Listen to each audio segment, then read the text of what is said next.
कानपुर जिले में स्वास्थ्य विभाग ने एक बड़ी कार्रवाई करते हुए जेसीजी चौराहे के पास स्थित यथार्थ हॉस्पिटल को सील कर दिया है। यह अस्पताल बिना किसी पंजीकरण और सुरक्षा मानकों के चलाया जा रहा था। Deputy CMO doctor Arun Yadav के अनुसार शिकायत मिलने पर स्वास्थ्य विभाग की टीम ने छापा मारा। इस दौरान अस्पताल का डॉक्टर मौके से फरार हो गया और कर्मचारी पंजीकरण या फायर सेफ्टी से संबंधित कोई भी दस्तावेज पेश नहीं कर सके, जिसके बाद टीम ने मरीजों को दूसरे अस्पतालों में शिफ्ट कराने के बाद अस्पताल को सील कर दिया और चेतावनी दी कि अगर डॉक्टर दस्तावेज पेश नहीं करते हैं तो उनके खिलाफ एफआईआर दर्ज की जाएगी। अभी आज ही पत्रकारों के द्वारा शिकायत मिली कि यहाँ पर हॉस्पिटल अनऑथराइज रूप से चल रहा है, जिसका रजिस्ट्रेशन नहीं है और बेसमेंट मेम्ब्रेन में है। बेसमेंट में हॉस्पिटल बना हुआ, जिसको आकर के हमने देखा तो बेसमेंट मेम्ब्रेन में है। और जो यहाँ का संचालक नहीं मिले। 5 मरीज थे, उन सबको डिस्चार्ज, 4 मरीज डिस्चार्ज के थे और मरीज एक था तो वो अपने दूसरे डॉक्टर के यहाँ ले गया और अब हम हॉस्पिटल को सीज कर दिए हैं। धरातल आपको क्या मिला? जो शिकायत मिली तो उसको सही मिली, लेकिन अभी जो संचालक है वो हमारे सामने नहीं आया। जैसे कि कागजी हम उसका नहीं देख पाए कि वो रजिस्ट्रेशन है कि नहीं है, उसने दिखाया नहीं।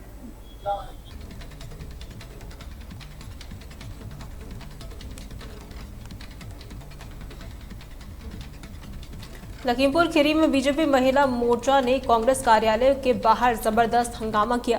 इस दौरान महिला कार्यकर्ता कलेक्ट्रेट के पास कांग्रेस कार्यालय में घुसने की कोशिश की। उन्होंने कार्यालय में लगे पोस्टरों पर टमाटर फेंके और अंदर तोड़फोड़ भी की। बता दें, ये प्रदर्शन पीएम मोदी पर अपशब्द कहे जाने के विरोध में किया गया। पुलिस मौके पर मौजूद रहने के बावजूद तोड़फोड़ को रोकने में नाकाम रही।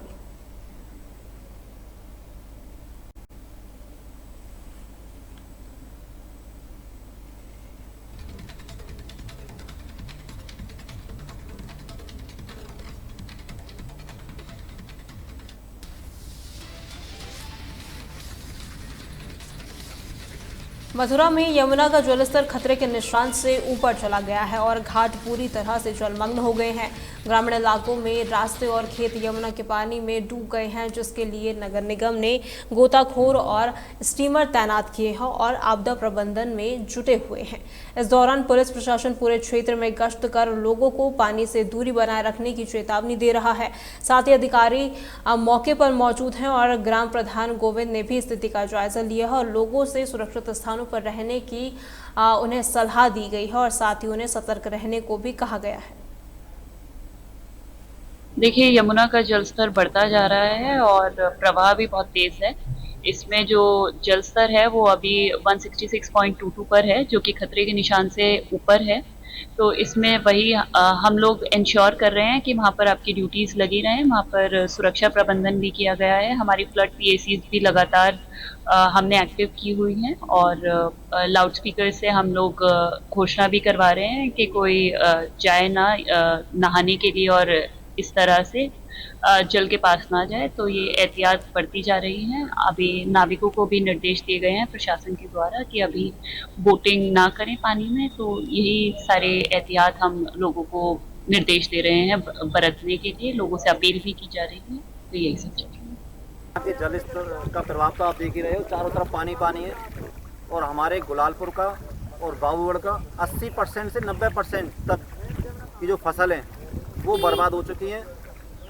और इसी तरीक़ा से पानी आया था 2023 में। 2023 में पानी आया था तो हमारे पुलिस जितने भी प्रशासन आया था, बीमा के अधिकारी भी आए थे, उनसे हमने अपील की थी कि भाई उनको बीमा दिया जाए।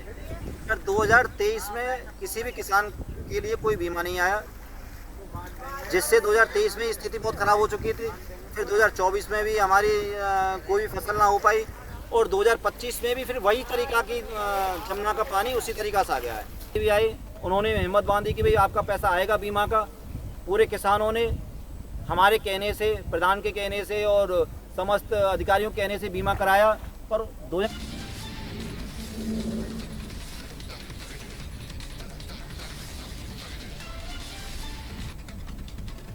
प्रधानमंत्री की मां पर अभद्र टिप्पणी के मामले में भाजपा महिला मोर्चा ने हमीरपुर में विरोध प्रदर्शन किया। इस दौरान बस स्टॉप पर एकत्रित होकर भाजपा कार्यकर्ताओं ने राहुल गांधी के खिलाफ जमकर नारेबाजी की और उनका पुतला भी दहन किया। इस प्रदर्शन में भाजपा महिला मोर्चा के तत्वाधान में दर्जनों कार्यकर्ताओं ने हिस्सा लिया। हमीरपुर सदर कोतवाली क्षेत्र के बस स्टॉप पर हुए इस प्रदर्शन के दौरान कार्यकर्ताओं ने राहुल गांधी के बयान की कड़ी निंदा की। इस विरोध प्रदर्शन में हमीरपुर के विधायक मनीषा अनुरागी भी शामिल थी।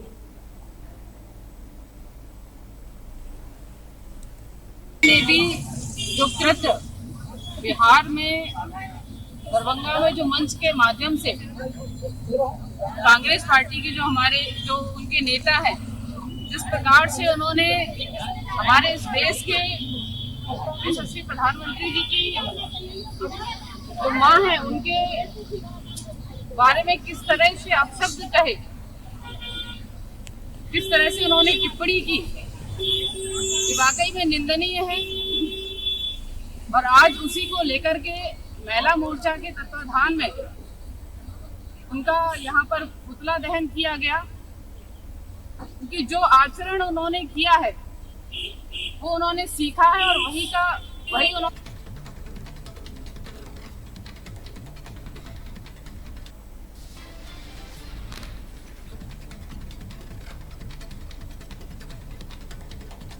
सोनभद्र के थाना पिपरी क्षेत्र में 6 साल की बच्ची को टॉफी देने के बहाने अपहरण करने वाले अभियुक्त चंद्रेश कुमार बेठा को पुलिस ने गिरफ्तार कर लिया है। मुखबिर की सूचना पर दबिश दी गई, लेकिन अभियुक्त ने पुलिस पर फायरिंग कर दी, जिसके बाद जवाबी कार्रवाई में अभियुक्त के पैर में गोली लगी है और वो घायल हो गया। इस दौरान आरोपी के कब्जे से 315 बोर का तमंचा, जिंदा कारतूस और 2 खोखे कारतूस भी बरामद किए गए हैं।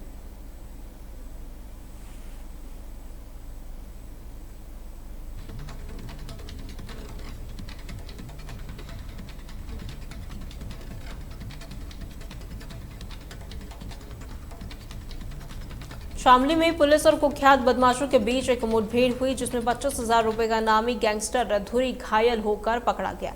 पुलिस को सूचना मिली थी कि 2 बदमाश कैराना झुझाना रोड पर किसी वारदात को अंजाम देने के फिराक में हैं।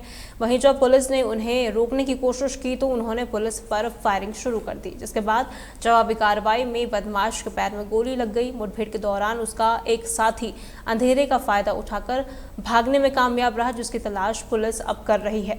इस दौरान बदमाश के पास से एक अवैध तमंचा और कारतूस भी बरामद किया गया है। थाना कराना पर एक मुकदमा 531/25 लिखा गया था यूपी गैंगस्टर एक्ट का, जिसमें 3 अभियुक्त प्रकाश में आए थे। इसमें एक अभियुक्त इनाम उर्फ धूरी, ये निवासी आरेपुरी कस्बा कराना का है।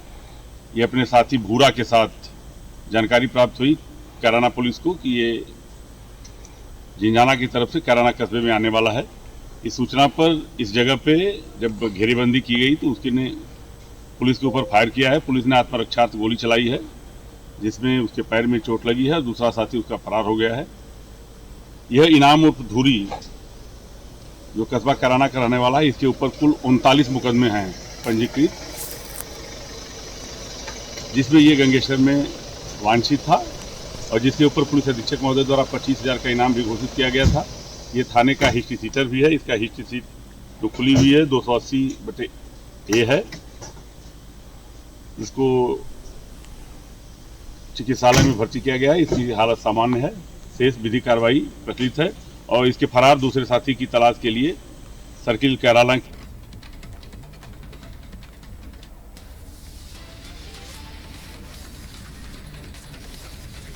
प्रतापगढ़ जिले के अजोग्राम मेले में गुंडा टैक्स न देने पर एक आइसक्रीम दुकानदार की पिटाई की गई और उसके साथ लूटपाट भी की गई।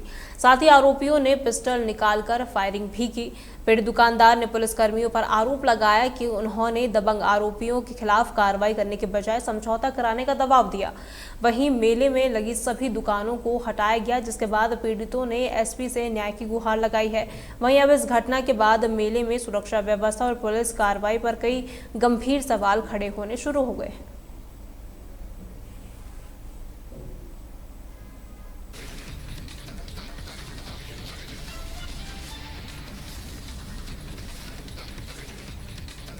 फतेहपुर जिले के बहुआ गांव के रहने वाले सूबेदार चांद मोहम्मद का भारतीय सेना से रिटायर्ड के बाद उनका गांव में भव्य स्वागत किया गया। उन्होंने 22 अगस्त 1985 को ग्रेनेडाइट्स इन्फेंट्री रेजिमेंट में अपनी सेवाएं शुरू की थी और कारगिल युद्ध और ऑपरेशन सिंदूर में सक्रिय भागीदारी भी निभाई। 31 अगस्त को सूबेदार के पद से रिटायर्ड होने के बाद 2 सितंबर को वे अपने पैतृक गांव पहुंचे। इस दौरान गांव वालों ने और परिवार वालों ने उनका फूल माला पहनाकर स्वागत किया और साथ ही देशभक्ति के नारे भी लगाए।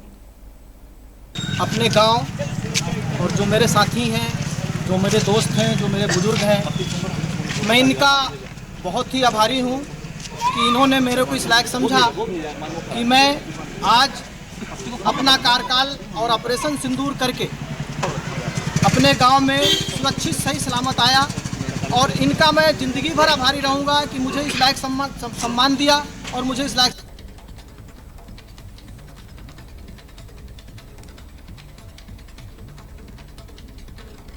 एटा जिले में पिछले 36 घंटों से हो रही मूसलाधार बारिश के कारण कुल्ला हबीबपुर गांव में 2 गरीब किसानों का घर भर कर गिर गया। हालांकि गनीमत रही कि जब यह हादसा हुआ उस समय परिवार का कोई भी सदस्य घर के अंदर मौजूद नहीं था, जिससे एक बड़ा हादसा होते होते टल गया। वहीं इस दौरान घर के मलबे में दबकर सारा घरेलू सामान नष्ट हो गया, जिससे दोनों परिवारों को भारी नुकसान हुआ है। ये दोनों परिवार एक ही घर में लंबे समय से एक साथ रह रहे थे, जो कि अब बेघर हो गए हैं।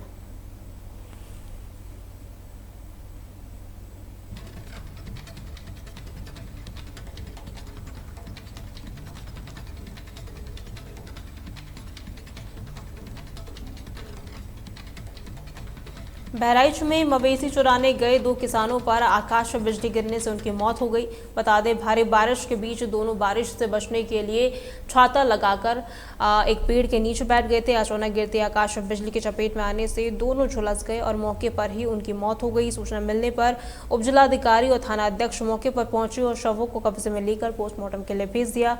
वहीं मृतक के परिजनों का नियमानुसार सहायता प्रदान की जाएगी।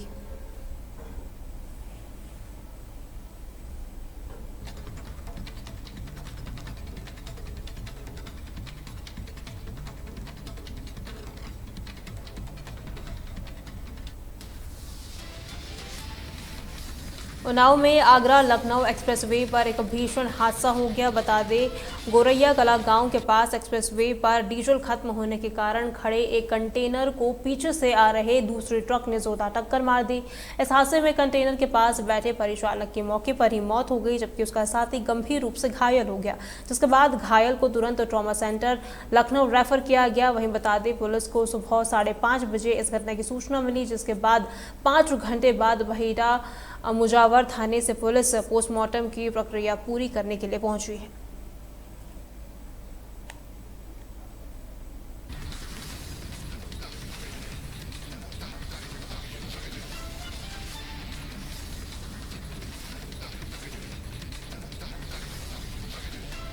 उत्तर प्रदेश की खबरों में फिलहाल के लिए इतना ही। खबरों के लिए बने रहें तहलका डिजिटल के साथ।